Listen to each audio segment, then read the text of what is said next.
और जिस तरीके से इस बंगाल के निवासियों ने ईस्ट इंडिया कंपनी को यहाँ से खदेड़ा था, इस बार आपको भारतीय जनता पार्टी को खदेड़ना है। कि एक हवाई चप्पल वाली महिला से कैसे सूट बूट वाली सरकार डरी पड़ी है, एक हवाई चप्पल से पूरी सरकार डरी पड़ी है। और इन वतन बेचने वालों ने तो आज शहीदों के कफन को भी नीलाम कर दिया। ये शहीदों के नाम पर भी वोट मांगने वाली भारतीय जनता पार्टी के नेता उस हवाई चप्पल वाली महिला को हराने के लिए न जाने कश्मीर से कन्याकुमारी तक कहां से नेता यहां उतर के आ गए।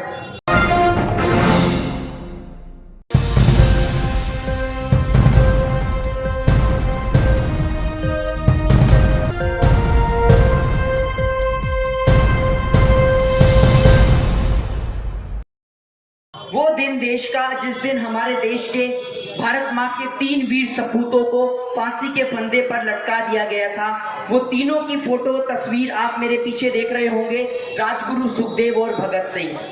देश के इतिहास के वो 3 महानायक कि आज भी देश थे, भले ही भगत सिंह नहीं है आपके और हमारे बीच, लेकिन उनके इनकलाब की चिंगारी आज भी आपके और हमारे बच्चों के दिल में धधकती है।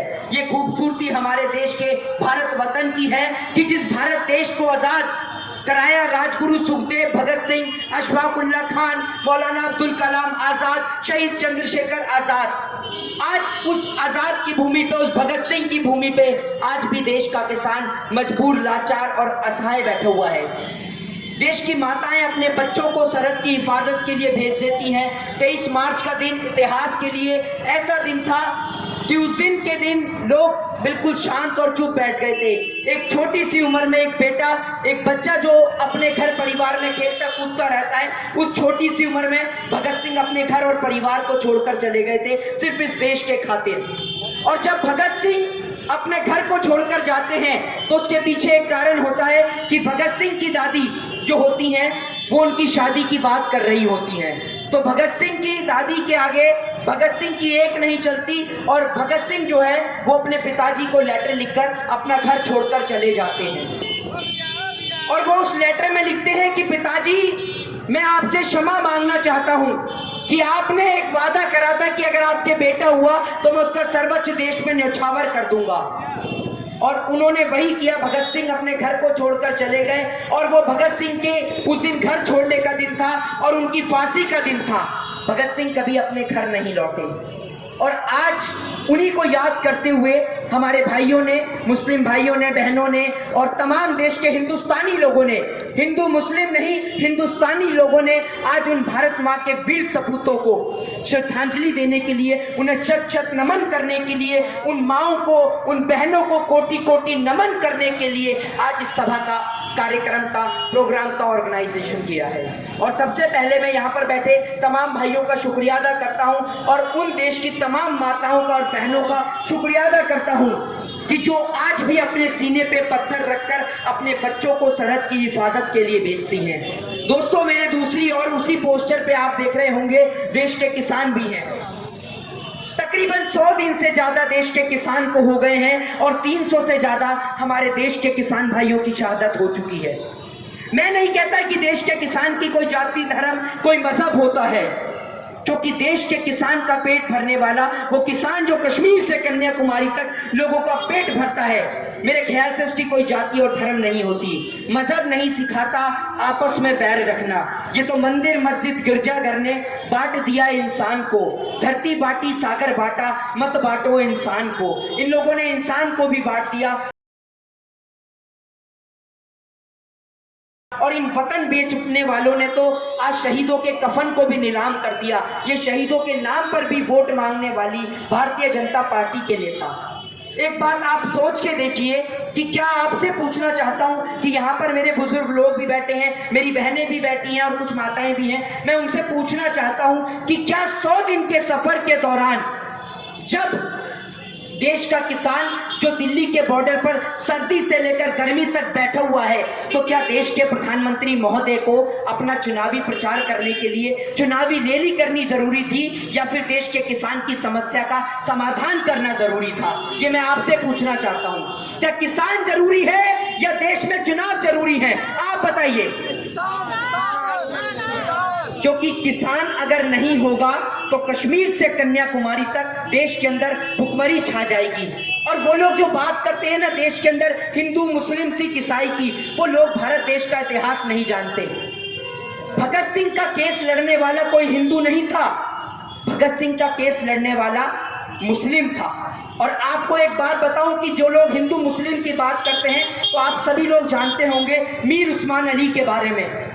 मीर उस्मान अली वो थे कि जब 1962 में 1962 के अंदर में हमने चाइना से वॉर लड़ी तो मीर उस्मान अली ने मौजूदा दौर के प्रधानमंत्री लाल बहादुर शास्त्री जी को 5 टन सोना दिया था।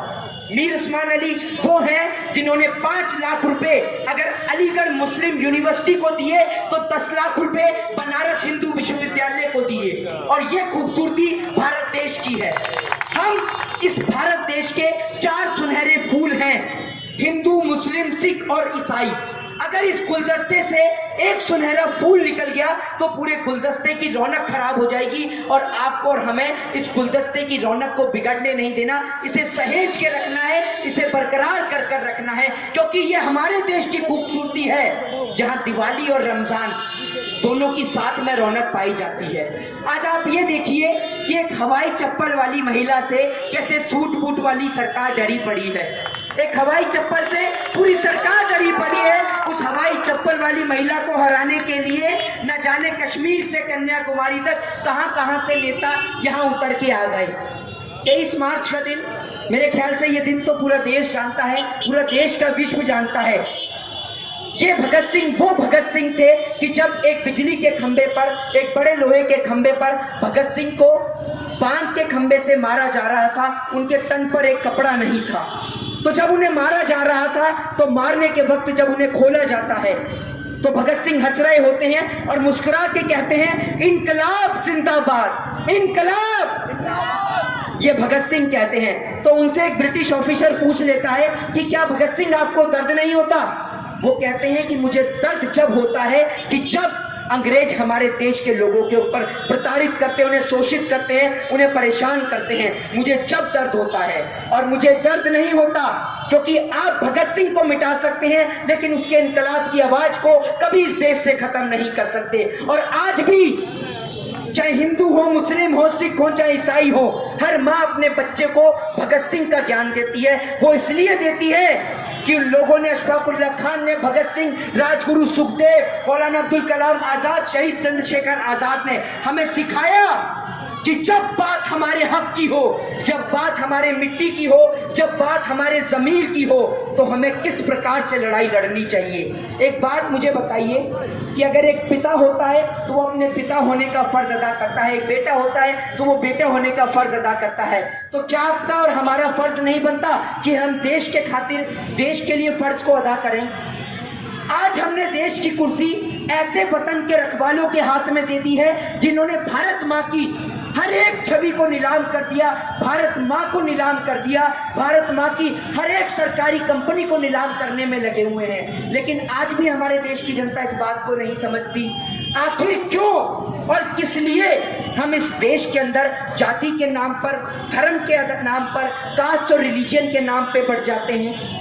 एक बात मुझे बताइए, यहाँ इतने सारे लोग खड़े हैं, क्या आप में से कोई भी व्यक्ति बीच में से खड़ा होकर मुझे बता सकता है कि भारत देश के अलावा ऐसा कौन सा देश है जहाँ दिवाली और रमजान दोनों की साथ में रौनक पाई जाती है? है कोई ऐसा देश?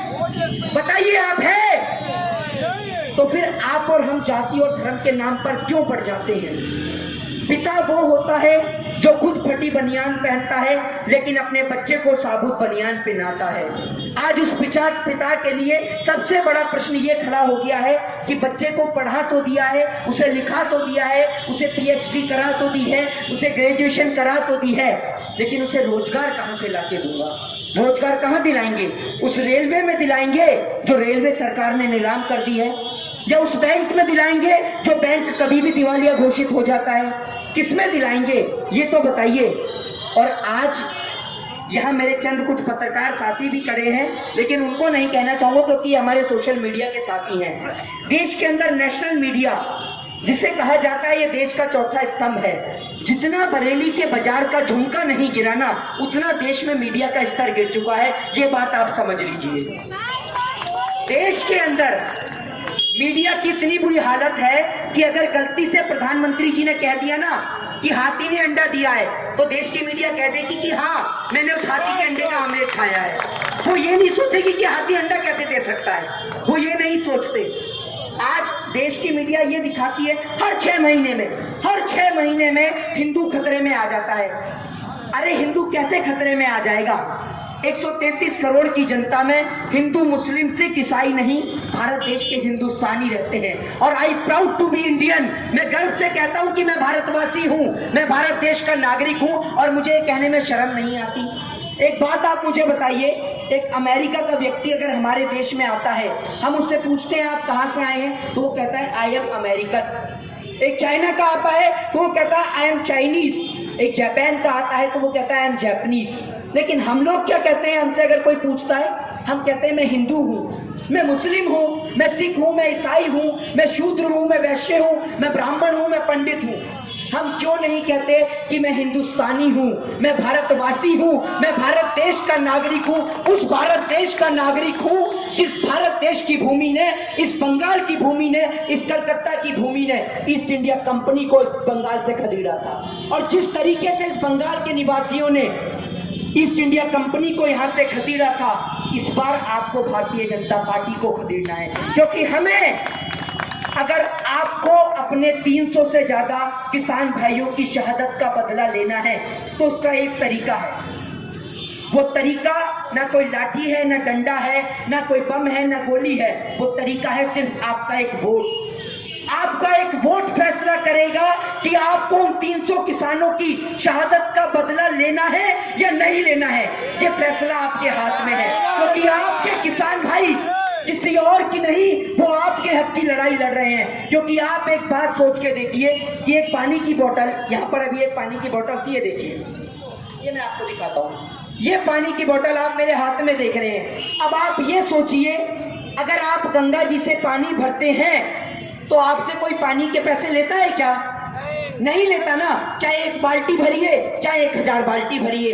लेकिन अब आप ये सोचिए कि जब ये पानी मल्टीनेशनल कंपनी की नजर में आता है, तो वो इसी पानी को 10 रुपए लीटर, 20 रुपए लीटर किन्ने और बिस्लरी के जरिए बेच देते हैं।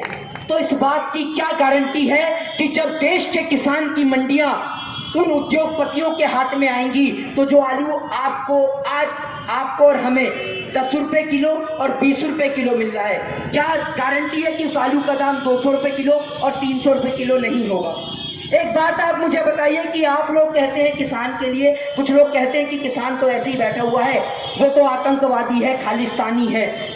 एक बात मुझे बताइए कि क्या देश के अंदर कोई भी एक ऐसा नेता है, इतने सारे पत्रकार बंधु खड़े हैं, इतने सारे मेरे भाई खड़े हैं, एक भी आप मेरे भाई मुझे बता दीजिए, आप हाथ ऊपर खड़ा करके बता सकते हैं, क्योंकि मेरे को मोहित शर्मा को सुनने में कोई आपत्ति नहीं है। क्या पता मैं गलत हूं, आप जानते हो, तो आप मुझे बताइए 1947 में जब भारत देश को आजादी मिली और आज मौजूदा 2021 के अंदर एक ऐसे नेता का नाम बता दीजिए जिसका बेटा कभी सरहद की हिफाजत करते हुए शहीद हुआ हो। है कोई ऐसा नेता? नहीं है ना। वो सरहद पे शहीद होने वाला, यहाँ बैठे आपकी माताएं बहनें, उनके बच्चे हैं, यहाँ बैठे वो बुजुर्ग, उनके बेटे हैं, उनके पिता हैं, उनके भाई हैं, और आज आप उनसे तिरंगे का प्रमाण मांग रहे हैं जिनके बेटे खुद तिरंगे में लिपट कर आते हैं। तो ये देश का दुर्भाग्य है कि आप उन किसानों से प्रमाण मांग रहे हैं, वो किसान जो देश की बंजर भूमि से अनाज पैदा कर लोगों का पेट भरता है। आज देश के अंदर बंगाल तक चुनाव है, बंगाल में चुनाव है, असम में है, 5 राज्यों के ये चुनाव है। देश का किसान तमाम जगह पर पहुंचा है। किसान के घर से तो कोई चुनाव नहीं लड़ रहा। लोग कहते हैं किसान राजनीति करने आ रहा है, किसान अपनी राजनीति चमका रहा है। एक बात मुझे बताइए, किसान क्यों राजनीति करने आ रहा है? एक बात मुझे बताइए, अगर आपने इन कृषि काले कानूनों को अगर वापस ले लिया होता तो क्या देश का किसान बंगाल तक आता? नहीं आता ना। वो तो इसलिए आया कि 300 किसान भाई मर गए, 100 दिन दिल्ली बॉर्डर पे बैठे हुए हो गए, 2 महीने महीने रेल की पटरी पर बैठे हुए हो गए, लेकिन किसी सरकार ने ध्यान नहीं दिया। प्रधानमंत्री मोदी यहाँ रैली कर रहे हैं, उत्तर प्रदेश का मुख्यमंत्री यहाँ रैली कर रहा है, मनोज तिवारी यहाँ रैली कर रहे हैं, और किसानों की ओर तो कोई ध्यान ही नहीं दिया जा रहा। अरे यहाँ आकर कहते हैं आप कि इस बंगाल को सोनार बंगला बना दूंगा। एक बात मुझे बताइए, प्रधानमंत्री देश का एक ही होता है ना, एक होता है ना भाइयों। तो एक बात मुझे बताइए, पिछले 7 साल के अंदर क्या देश के प्रधानमंत्री जी मोदी जी ये भूल गए थे कि बंगाल कहाँ है? अरे पिछले 7 साल से भी तो बंगाल इसी में ही था, इसी भारत के अंदर था, बांग्लादेश में थोड़ी था, पाकिस्तान में थोड़ी। सभी अहम खबरों के लिए न्यूज़ MX को सब्सक्राइब करें, साथ ही बेल आइकॉन को जरूर दबाएं। लाइक, शेयर, कमेंट करना ना भूलें।